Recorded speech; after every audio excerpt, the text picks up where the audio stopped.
y a eu 2 crises. En fait, j'ai connu 2 crises, enfin, j'en ai évité une, mais j'ai connu 2 crises dans ma vie de chef d'entreprise. La première, ça a été la crise financière de 2008-2009, où là, je me souviens, fin d'année 2008, les marchés commencent à décrocher aux États-Unis. Fin 2008, début 2009, on commence à discuter avec tous les patrons des autres marchés, l'Italie, les États-Unis, l'Angleterre, la Chine, etc. Et vous aviez moins 30% de revenus chaque jour. C'était le chiffre d'affaires qui baissait de 30%. Donc dans ces moments-là, grosse panique. Évidemment, la première réaction, c'est la panique. Et quand vous vous retrouvez tous à vivre la même expérience, en fait, ça relativise un petit peu la panique. Donc, ce qui est important, à mon avis, un des conseils que je donne, parce que je l'ai moi-même mis en pratique, c'est essayer de vous entourer de personnes qui ont déjà vécu ces moments de crise. Moi, c'est la première fois. Et je me souviens que dans mes équipes, il y avait une personne, une femme journaliste, qui était la rédactrice en chef de Elle Japon, qui avait déjà vécu des crises, notamment l'implosion de la bulle Internet, etc., etc., et qui est venue me voir en me disant « Oh, calmez-vous, c'est pas la peine de s'exciter, on a déjà connu ça, on a fait ci, on a fait ça ». Alors même si les réponses ne sont pas forcément les mêmes, d'avoir des gens d'expérience dans vos équipes qui ont déjà vécu ces moments de stress, je pense que c'est essentiel. Donc il y a un problème aujourd'hui parfois dans les organisations, c'est on s'entoure de personnes qui vous ressemblent. Donc si vous êtes jeune, vous avez plutôt tendance à travailler qu'avec des jeunes. Si vous êtes un peu plus senior, vous avez tendance à vous entourer des mêmes profils. Je pense que c'est une erreur. Je pense que c'est important à la fois d'avoir un bon équilibre entre les différentes générations, parce que justement, ça vous permet un petit peu d'amortir, dans les cas de crise, d'avoir cette expérience qui est essentielle. Et je me souviens d'avoir fait rentrer dans la boîte un ami, enfin c'était une personne que je connaissais, qui avait une bonne expertise sur un métier, qu'il avait le seul problème, c'est qu'il avait 65 ans. Donc quand je suis allé voir la DRH en disant je veux embaucher quelqu'un de 65 ans, ils m'ont regardé un petit peu comme un extraterrestre. Et en fait, cette personne a fait ses preuves. Finalement, ça s'est très très bien passé. Et il y avait un très bon fit avec les jeunes parce qu'en fait, il y a cet échange d'expérience en fait. À la fois, les jeunes apprennent beaucoup aux seniors et les seniors apportent cette espèce je dirais, de calme et de lucidité par rapport à des chocs qui peuvent arriver. Alors 2008-2009, évidemment, ça a été une expérience un peu difficile pour pas mal de boîtes, notamment les boîtes dans les médias, parce que vous avez une chute très importante de la publicité. Mais en même temps, je dirais que ça nous a permis un petit peu d'accélérer les transitions et les restructurations. Donc moi, ce que je pense que c'est les moments de crise, comme celle qu'on est en train de vivre, c'est des moments importants parce que c'est dans ces moments-là que vous pouvez en fait accélérer les changements. Donc dans ces moments-là, il faut être à l'écoute, il faut éviter de paniquer, il faut essayer de saisir, à mon avis, les opportunités. Le deuxième moment de crise qui a été vraiment, alors là spécifique, 2008-2009 étant une crise globale, on va dire financière globale. Le deuxième moment, la deuxième crise importante que j'ai vécue en tant que chef d'entreprise, ça a été Fukushima. Alors là, pour le coup, c'est vrai que je disais tout à l'heure qu'il n'y a pas de manuel. Là, pour le coup, quand vous avez un incident nucléaire comme ça, là, vous n'avez vraiment pas de manuel. Vous êtes livré à vous-même. Et ça a été une expérience professionnelle et personnelle, je dirais, compliquée à vivre, mais très intéressante. Parce que vous voyez dans vos équipes les gens qui flanchent. En général, c'est les grandes gueules qui flanchent les premiers. C'est assez drôle parce qu'on vous dit toujours c'est les grandes gueules qui flanchent, mais en fait c'est vrai. J'avais un type dans mon équipe qui passait son temps à dire qu'il était le plus beau, le plus intelligent, enfin, une espèce de type impressionnant même physiquement. Et je me souviens le lundi au bureau, la catastrophe a eu lieu, le tremblement de terre a eu lieu un vendredi. La catastrophe de Fukushima, le tsunami, évidemment, est arrivé. Et pendant le week-end, donc samedi, dimanche, on a commencé à voir les informations qui arrivaient de Fukushima qui étaient très inquiétantes. Et donc on est arrivé au bureau le lundi matin et le type n'était plus là. Tout le monde était là sauf lui. Il avait disparu de la circulation. C'était intéressant parce que c'était celui qui l'a ramené tout le temps dans les réunions, etc. Et on s'aperçoit que dans les équipes, c'est souvent, vous avez des personnes comme ça qui ne font pas de bruit, qui sont tranquilles et qui sont en fait les plus résistantes, les plus résilientes. Et donc Fukushima, ça a été une expérience intéressante parce que, évidemment, le premier réflexe, quand vous êtes étranger dans un pays comme ça, c'est de vous dire « Ok, je m'enfuis, enfin je m'en vais ». Ce que je comprends, hein, parce que quand vous avez un manque d'informations, que vous êtes dans un environnement totalement étranger, que vous ne comprenez pas forcément tout ce qui se dit à la télé, ou à la radio, ou sur Internet, votre premier réflexe, évidemment, c'est de vous en aller. Et je me suis retrouvé, en fait, ce qui est assez étonnant, c'est que moi, j'étais à Paris au moment du tremblement de terre. J'étais pour un conseil d'administration, j'étais à Paris le jeudi. Le vendredi, j'ouvre la télé, je vois les images du tremblement de terre. Et j'ai pris le premier avion le samedi matin. J'ai pris le premier avion qui arrivait à Tokyo après le tremblement de terre. J'ai mis 6 heures, normalement on met 1 heure, j'ai mis 6 heures à rejoindre le cœur de Tokyo. Je suis arrivé chez moi le dimanche et les infos sur la centrale nucléaire est arrivé comme ça, tout. C'était en direct en fait à la télévision, très très inquiétante. Et j'arrive le lundi matin au bureau en me disant « mais qu'est-ce qu'on fait ? Qu'est-ce qu'on fait ? Soit on ferme totalement la boîte, moi je m'en vais, il y avait le siège à Paris qui me disait qu'il fallait que je rentre, soit je reste pour protéger un petit peu les équipes. Et le problème, c'est que c'était la semaine où on bouclait les magazines, donc on faisait des bouclages, on envoyait les textes et la maquette à l'imprimeur pour que les magazines soient imprimés et sortent la semaine d'après. Et comble, je dirais, pour ajouter un peu de complexité à ce paysage, c'était le moment de l'année où vous aviez le plus de publicité dans nos magazines. Donc en fait, on faisait l'équivalent de 30% du chiffre d'affaires annuel à ce moment-là. Donc c'était un dilemme un peu cornélien, parce que si je demandais à toutes les équipes d'arrêter de travailler, ça veut dire qu'il pouvait y avoir un impact sur la boîte, même avec l'idée que la boîte puisse disparaître à cause de ça. Donc quand vous êtes à la tête de ce bateau ivre, vous vous dites « Ok, vous avez toutes les options dans votre tête. Vous avez d'abord l'option perso, avec la famille évidemment qui commence à s'inquiéter.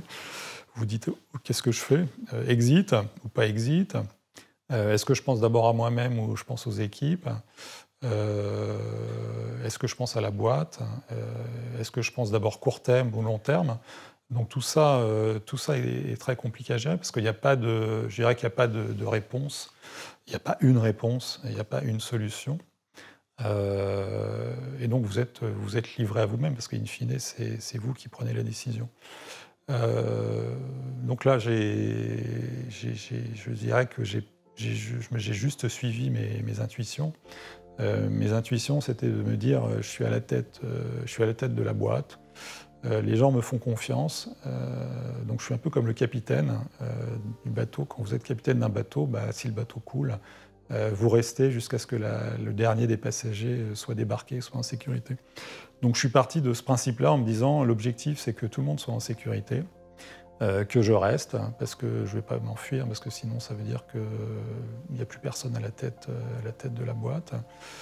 Et avec mon numéro 2 qui était français, on a décidé un petit peu de se relayer, de faire en sorte que les personnes qui n'avaient pas besoin d'être présentes dans les bureaux restent chez elles pour être en sécurité, qu'il fallait boucler les magazines parce que pour la survie économique de la boîte c'était important, mais qu'il fallait aussi en même temps assurer la sécurité des employés. Et donc on s'est relayé parce qu'il y avait deux Français à la tête de la boîte, j'étais le numéro 1, il y avait mon directeur financier. Et donc ce qu'on a fait, c'est que le lundi, on a fait la réunion d'urgence. Je suis resté à Tokyo. Mon numéro 2, le directeur financier, partait en province, parce que c'était moins risqué, loin du nuage nucléaire.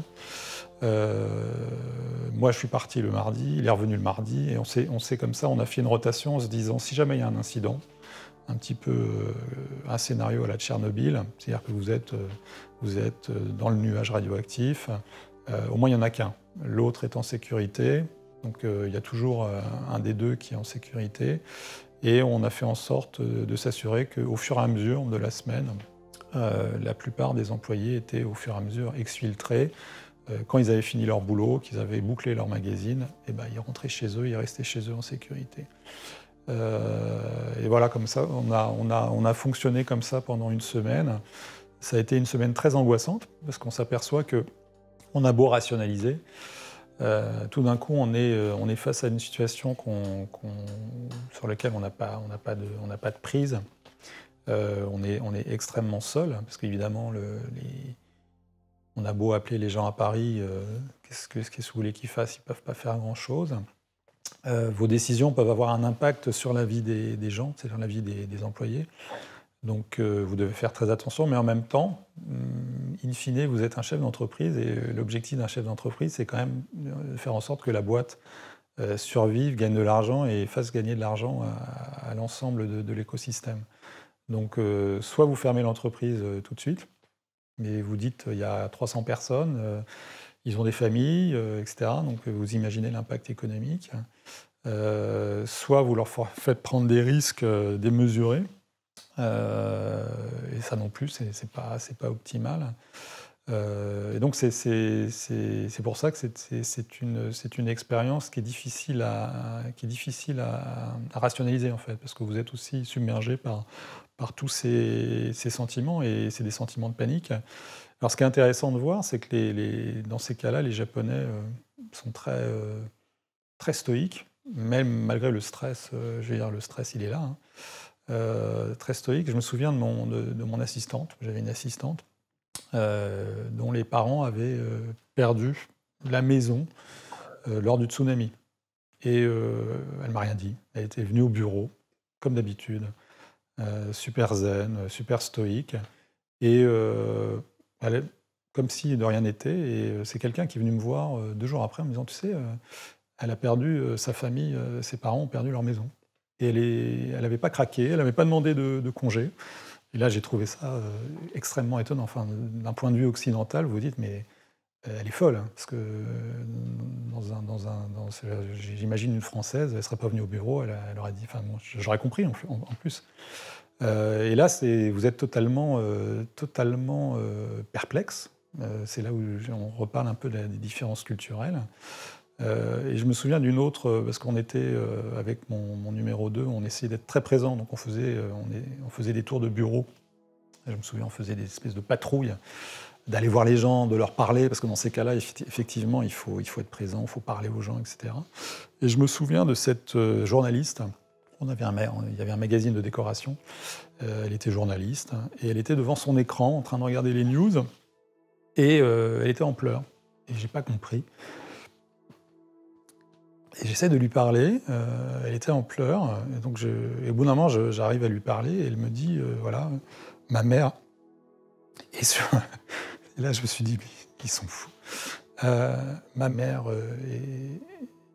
est à la centrale. En fait, elle n'avait pas de nouvelles de sa mère depuis 2 jours, parce qu'elle faisait partie du personnel de la centrale, et elle ne savait pas ce qui se passait, etc. Et je crois que c'est la seule fois de ma vie au Japon où je l'ai prise dans mes bras, une espèce de geste comme ça, de réconfort. Et je pense que ça lui a fait du bien, et je me suis dit, mais on est dans une situation totalement... c'est une situation extrêmement étrange, où les gens ne manifestent pas comme ça leurs sentiments, il faut aller les chercher. Et bon, pour conclure sur Fukushima, finalement, je me souviens d'être arrivé le samedi matin au bureau et d'avoir fermé le bureau. Le samedi matin, c'était le bouclage de l'édition japonaise de Elle à table, je me souviens. Ils étaient un peu en retard, donc ils balancent tout à l'imprimeur. Et on a fermé, une semaine après la catastrophe, on a fermé le bureau. Et le bureau est resté fermé une semaine en me disant OK, bon, allez, les gens sont. On a réussi, je dirais, à boucler tous les magazines. On ne met pas l'avenir de la boîte en péril. Et en même temps, tous les gens sont sains et saufs chez eux.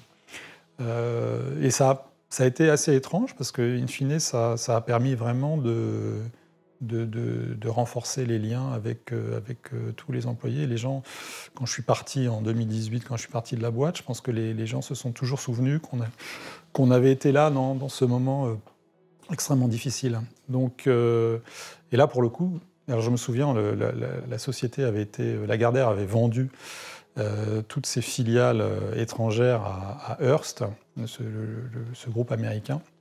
Donc on était à la fois on avait vécu ce Fukushima et en plus on était en train d'être vendu et à être acheté par une société américaine, donc double stress. Et je me souviens que mon nouveau boss, qui était basé à New York, voulait passer à Tokyo. Évidemment, il avait tout annulé à cause de Fukushima. Et c'était un Anglais, donc une espèce d'humour comme ça, un petit peu understatement. Et finalement, on est allé le voir à Pékin. Je pense que 10 jours après la catastrophe, on est allé le voir à Pékin pour faire connaissance, et avec mon numéro 2, mon directeur financier. Et on arrive à l'hôtel, et il nous regarde, il nous dit après une catastrophe nucléaire, qu'est-ce que vous pouvez faire ? Qu'est-ce que vous pouvez gérer après une catastrophe nucléaire ? Avec une espèce d'humour anglais. J'ai trouvé ça, ça a permis un petit peu de détendre l'atmosphère, mais c'est vrai que c'était un petit peu ça, de se dire, mais il n'y a pas de manuel. Là, pour le coup, vous êtes livré à vous-même. Vous êtes juste. C'était une bonne. Je crois que c'était une bonne leçon de vie, en fait. C'est suivre vos instincts, ces instincts de survie. Et parfois, vous vous dites que dans une vie professionnelle, il n'y a pas de règles. Vous êtes livré à vous-même et il faut suivre simplement vos intuitions.